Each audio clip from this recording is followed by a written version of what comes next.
Hey guys, so now that the first week of January is officially in the books, we already have a better indication as into when Apple will be releasing iOS 18.2.1. Now we'll talk about the expected release date, but I also want to talk about some additional bugs and issues that I've come across and other users have reported in regards to iOS 18.2. We'll talk about Apple news and much more, so let's go ahead and dive right into this video. So the first thing I want to talk about is some of the latest Apple news, and this one may impact you and also benefit you in some way. So Apple has now agreed to pay up to $95 million to settle on their class action lawsuit in regards to Siri and privacy. So back in 2019, Apple was accused of actually using Siri interactions in voice recordings to improve the Siri experience on iPhone, but the problem was that Apple was doing this without the user's consent. So now when you go to set up your iPhone, you may see a prompt that looks like this: improve Siri and dictation, and it will ask you if you want to share those recordings and interactions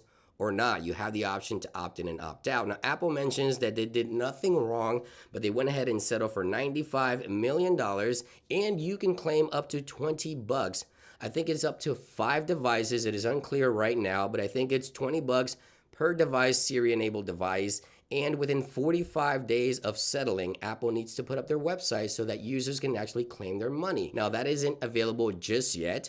I'll link that in the description down below once it is available, and I'll also share that on social media. You will have until May 15 of 2025 to claim your $20 per Siri-enabled device, and I think it's up to 5 devices. And as I mentioned, Apple claims they did nothing wrong, but they added this prompt throughout the setup process so you can opt in and opt out, and you can also go into settings, Apple Intelligent and Siri settings right here, Siri and dictation history, and delete those recordings and interactions if you do agree to share some of those with Apple. So again, you can claim up to $20. The website is not up just yet. It should be up within 45 days of the settlement, and I'll make sure to let you guys know in the description down below, and make sure to follow me on social media for more. So now I want to go ahead and shift my attention over to software. We already know that Apple is working on iOS 18.2.1 in order to address a few concerns for iPhone users. Now, we know this because Mac Rumors has officially shared with us the information that some iPhone users with the software 18.2.1 continues to visit their website, and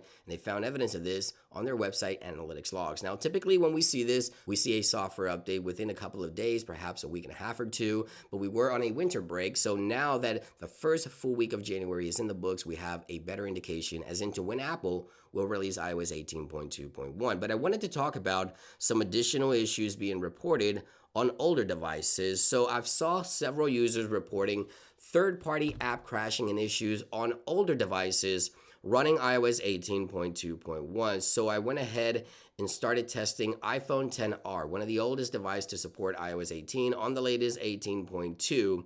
And I've noticed that some apps are crashing on this device running 18.2. So I've noticed that Instagram sometimes sporadically will crash when loading, and the Geekbench performance application crashes on me all the time, so I can't get a benchmark. Every single time I run a benchmark on this iPhone with Geekbench 6, it doesn't run completely. It just crashes halfway through, and I've recorded this for you guys, as you can see, and it just continues to crash on me. So third-party app crashing continues to be reported as well, alongside additional issues that we've already talked about. Some users having terrible battery life on iPhone 15, 14, and 16.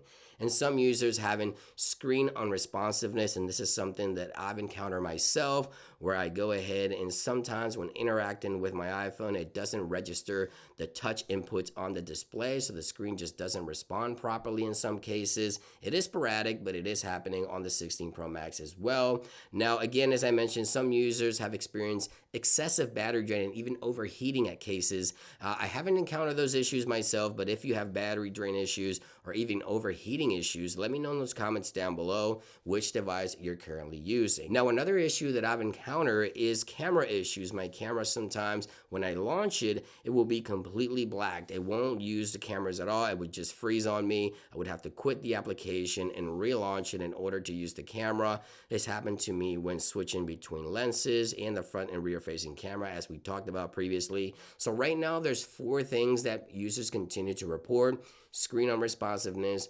battery draining, camera issues, and now third-party app crashes on older devices. We'll have to wait and see what Apple will officially address with iOS 18.2.1, but hopefully we'll see many of these bugs being addressed with this next software update. Now, with that being said, when can we expect this software to be officially released to the general public? So as I mentioned before, my best guess is that Apple will release iOS 18.2.1 the week of January the 6th, starting next Monday or Tuesday the 7th. We'll have to wait and see. No one really knows the exact release date for iOS 18.2.1, but Apple did return on January 2nd, so they've had a few days here to get things running. So I'm thinking January 6th, January 7th, or the 8th at the latest, we'll see iOS 18.2.1 officially released to the general public and hopefully addressing most of these concerns and issues. Thank you for watching. I hope you guys enjoyed this quick follow-up, and I'll see you guys on the next one.